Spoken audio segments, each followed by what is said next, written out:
जय हिंद आप सभी को। ये आपका डे 6 है और इसको शुरू करने से पहले मैं बधाई देना चाहूँगा आप सभी लोगों को जिन्होंने भी अपना फुल टेस्ट अटैम्प्ट किया। ऐसे कई बच्चे होंगे जिन्होंने ये पहली बार अटैम्प्ट किया और जो अभी ना अटैम्प्ट करते तो वो शायद सीधा एग्ज़ाम को ही अपना मॉक टेस्ट समझ के उसको पेपर को देते और कई सारी ऐसी सरप्राइजिंग चीज़ उन्हें देखने को मिलती।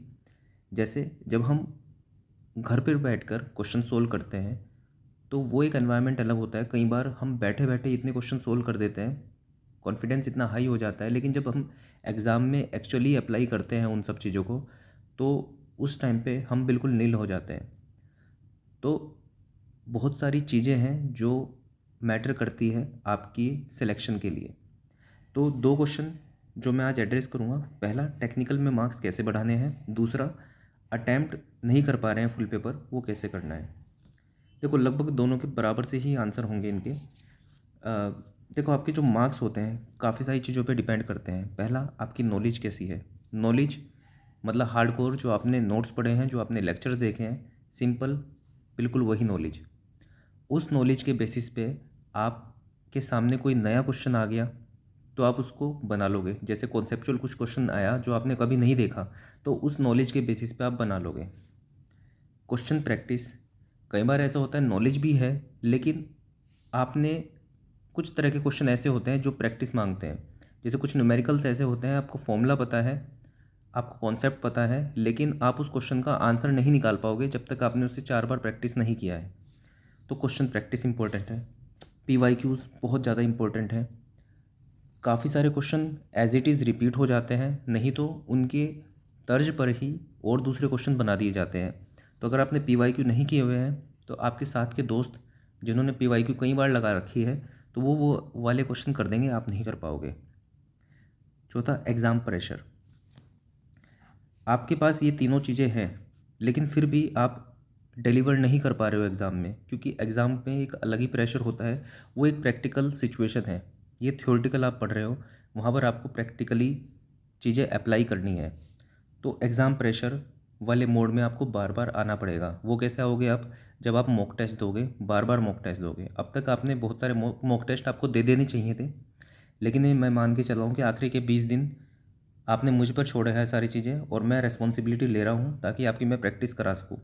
तो मैं मॉक टेस्ट आपको 3-4 प्रैक्टिस करवा दूँगा मेरे हिसाब से चीज़ें अगर रही तो एग्ज़ाम प्रेशर। दूसरा मैं चीज़ें इस तरह से आपको बता रहा हूँ, जैसे मैं टेक्निकल बूम में आपको करने के लिए देता हूँ तो उसमें RCC आप शुरू से लेकर आखिर तक पढ़ते हो। उसमें आप वो वाली चीज़ें भी कवर करते हो जो आप नॉर्मली जब RCC पढ़ोगे तो वो एज इट इज़ बिल्कुल ऐसे छोड़ दोगे कि स्टेयर केस की मुझे क्या करना है, कितने मैक्सिमम स्टेयर हो सकते हैं, कितना एंगल हो सकता है, कितने टाइप के स्टेयर हो सकते हैं, वो शायद आप छोड़ दो, लेकिन एग्ज़ाम में आ सकता है क्वेश्चन। तो ऐसा भी नहीं है कि आप सारा टाइम उसमें ही लगा दोगे। तो तरीका वही होता है कि जो बहुत माइनर सी चीज़ है उसको एटलीस्ट एक बार देख लो, जो बहुत मेजर चीज़ है उसको बार बार देख लो। मेजर को बहुत बार बार देख लेते हो लेकिन माइनर को आप एक बार भी नहीं देखते, यहाँ पे आपका बहुत बड़ा नुकसान हो जाता है। तो मार्क्स कैसे बढ़ेंगे, नॉलेज से बढ़ेंगे। जब आप टेक्निकल बूम बार बार करोगे, RCC का आपने आज टेक्निकल बूम किया तो इसके हर एक चैप्टर का बेसिक आपको पता चल गया।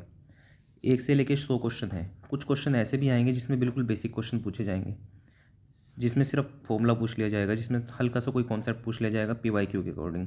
वो आप क्वेश्चन कर दोगे जब आप टेक्निकल बूम करोगे। टेक्निकल पैकेज, आप टेक्निकल पैकेज में क्या कर रहे हो, 1 से लेकर 100 क्वेश्चन है, हर क्वेश्चन को आप देख रहे हो, एक सब्जेक्ट से दूसरे सब्जेक्ट पे स्विच कर रहे हो। ये प्रैक्टिस करना ये भी बहुत इंपॉर्टेंट है। तो आपकी ओवरऑल अप्रोच ऐसी ही है जिससे आपके मार्क्स बढ़ेंगे। एक दिन आपने किया, दूसरी दिन आपने पढ़ाई, तीसरे दिन पढ़ाई की, चीज़ें इस तरह से नहीं होंगी कि शुरू के 2-3 दिन में ही आपको रिजल्ट आ जाएगा, दिख जाएगा। दिख भी सकता है, नहीं भी दिख सकता है, क्योंकि मान लो आपकी नॉलेज का एरा ये है, एग्ज़ाम इतने पूरे सर्कल में से पूछा जाने वाला है, ठीक है। आपकी नॉलेज सिलेबस मान लो इतना है, ठीक है। अब आपकी नॉलेज क्या है, आपने अभी इतना पढ़ा लेकिन ये एग्ज़ाम में नहीं पूछा गया है। आपने अभी इतना पढ़ा तो आपके मार्क्स आ जाएंगे। आपने पूरा इतना पढ़ लिया तो सीधा आपको दिख जाएगा कि हाँ मुझे डायरेक्टली रिजल्ट्स नज़र आ रहे हैं। तो डिपेंड करता है कि एग्ज़ाम पूछा कहाँ से जा रहा है। अगर जो एग्ज़ाम ये पूछा जा रहा है, नॉलेज आपकी ये है, तो आपके मार्क्स नहीं आने वाले। तरीका मेरा यही है कि आप ओवरऑल, भले ही वर्ड्स छूट जाएँ, भले ही आप बिल्कुल डेप्थ में ना पढ़ो, लेकिन ओवरऑल चीज़ों को कवर करो ताकि एग्ज़ाम कहीं से भी पूछ लिया जाए तब भी आपके मार्क्स इतने आ जाए कि आप निकल जाओ, आपका सिलेक्शन हो जाए। तो चीज़ें इस तरह से करोगे तो डेफिनेटली मैं हर बार कहता हूँ सिलेक्शन हो जाएगा। नॉलेज भी बढ़ेगी, क्वेश्चन प्रैक्टिस भी, क्वेश्चन तो प्रैक्टिस कर ही रहे हो आप, मेनली आप क्वेश्चन प्रैक्टिस ही कर रहे हो, पीवाईक्यू आप कर रहे हो, और एग्ज़ाम प्रेशर झेलने के लिए आप रोज़ टेक्निकल पैकेज कर रहे हो, साथ में मॉक टेस्ट भी कर रहे हो। क्यों नहीं बढ़ेंगे? बिल्कुल बढ़ेंगे आपके मार्क्स। अटैम्प्ट नहीं कर पा रहे, ये बताओ कि आपको जब मैं रीजनिंग बताता हूँ, करने के लिए देता हूँ 35 मिनट में 50 क्वेश्चन, तो आपको ऐसा महसूस होता है कि टफ भी है क्वेश्चन और टाइम बहुत कम है। जब आप इसकी बार बार प्रैक्टिस करोगे तो 35 मिनट में नहीं, चलो 45 मिनट में एग्ज़ाम में कर लोगे, क्योंकि यहाँ पे तो बहुत टफ क्वेश्चन है, वहाँ पे मे भी ईजी आ जाए। तो जब आप 45 मिनट में कर लोगे तो बाकी के 1 घंटा 15 मिनट बचे आपके पास। 15 मिनट से पहले ही जीके ख़त्म कर लेना है आपको, क्योंकि देखना है आंसर टिक करना है, देखना है आंसर टिक करना है। जीके में ऐसा कुछ ज़्यादा नहीं होता कि आप उसमें दिमाग लगाओगे और चीज़ें सोल्व करोगे। 10 से 15 मिनट में जीके पूरा सोल्व हो जाना चाहिए। 1 आवर प्लस आपको पूरा टेक्निकल का मिलेगा, और ये तब की बात है जब आपने रीजनिंग को बहुत अच्छे से किया है, मतलब रीजनिंग में आप 40 प्लस मार्क्स लेके चल रहे हो। जब आप इस कॉन्फिडेंस से आगे बढ़ोगे तो 1 घंटे में भी टेक्निकल बहुत अच्छा सा किया जा सकता है। अटैम्प्ट पूरा तभी होगा जब आप बार बार मॉक टेस्ट दोगे। हर बार आप देखोगे कि कौन सी चीज़ आपको सूट करती है। मैं क्या करता था, मैं जीके सबसे पहले करता था, उसके बाद रीजनिंग करता था। मैं रीजनिंग के जो लग रहा है मुझे क्वेश्चन सोल्व हो सकते हैं तुरंत से, जैसे कोई नंबर सीरीज़ का कोई क्वेश्चन है जो कि मुझे लग रहा है कि यार इसमें दिमाग भी ज़्यादा लग जाएगा, टाइम भी ज़्यादा लग जाएगा, तो मैं इसको तुरंत छोड़ता था, आगे बढ़ता था।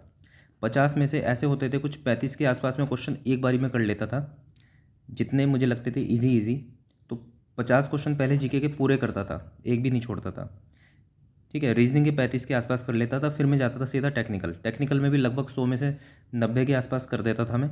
उसके बाद फिर से वापस से देखता था कौन सी चीज़ें छूट गई हैं। तो चौथे स्टेप में मैं रीजनिंग और टेक्निकल के क्वेश्चन करता था। ये मेरा तरीका होता था। आपका तरीका कुछ और भी हो सकता है। आप हो सकता है टेक्निकल में बहुत बेहतर हों तो आपको लगे कि टेक्निकल पहले कर लेता हूँ ताकि कॉन्फिडेंस बूस्ट हो जाए मेरा।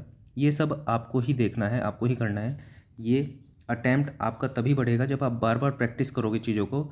आपके लिए क्या सूटेबल है वो सब चीज़ें देखोगे। मैंने आपको अपना तरीका बता दिया, आप देखो आपका तरीका क्या है, दोनों की कोहेरेंस देखो और उसके बाद चीज़ें अप्लाई करो। तो ये थोड़ा सा मैंने आपको बताया किस तरह से मार्क्स बढ़ सकते हैं। अब सीधा आते हैं अपने टास्क पे। रीजनिंग में आपको मोस्ट सेव्ड क्वेश्चन के टेक्स्ट बुक से सब्जेक्ट टेस्ट 5 देना है। बिल्कुल नहीं घबराना है इस चीज़ के लिए कि आपका 35 मिनट है आपको और बहुत टफ पेपर है। 35 मिनट की जगह 45 मिनट का टाइमर लगा लेना, ठीक है, लेकिन करना ज़रूर है। Geography, polity, history, static GK, GS, CA सबके 10-10 क्वेश्चन करने हैं। चैप्टर टेस्ट 5 सबका कर लेना है आपको टेक्स्ट बुक से।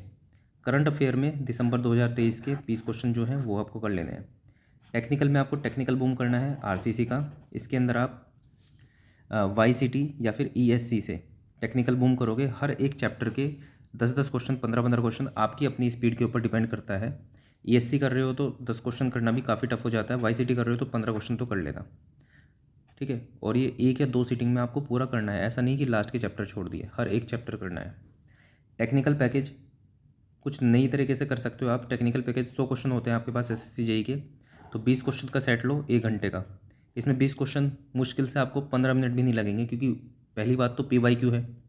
लेकिन उसमें बस खास बात ये ध्यान रखना कि 20 मिनट 1 घंटे में 20 क्वेश्चन करोगे तो मान लो 15 मिनट में आपने कर दिए, तो अब ये बाकी के जो 45 मिनट आपके पास बचेंगे या आधा घंटा बचेगा, इस 20 क्वेश्चन में देखना कि कौन सा टॉपिक जो है आपको रिवाइज़ करना है। सब्जेक्ट कौन सा टॉपिक का क्वेश्चन आया जो अगर आपको रिवाइज़ करना है, तो उसका चैप्टर पूरा देख लेना एक बारी में। इस तरह से धीरे धीरे 2-3 चैप्टर आपके बीच बीच में ही कवर होते चले जाएंगे। उन चैप्टर्स के भी कवर होते चले जाएंगे, जैसे हाइड्रोलॉजी, इरिगेशन, ये मैंने अलग से टेक्निकल बूम में नहीं रखा है, लेकिन आप यहाँ पे कवर कर लोगे। तो इस 20 क्वेश्चन में जितने भी सब्जेक्ट होंगे, जितने भी चैप्टर होंगे, कोई भी चैप्टर आपको ऐसा लगता है जो कि आपको रिवाइज़ करना था, तो उसको यहाँ पे अपॉर्चुनिटी आपको मिलेगी उस चैप्टर को रिवाइज़ कर लेना।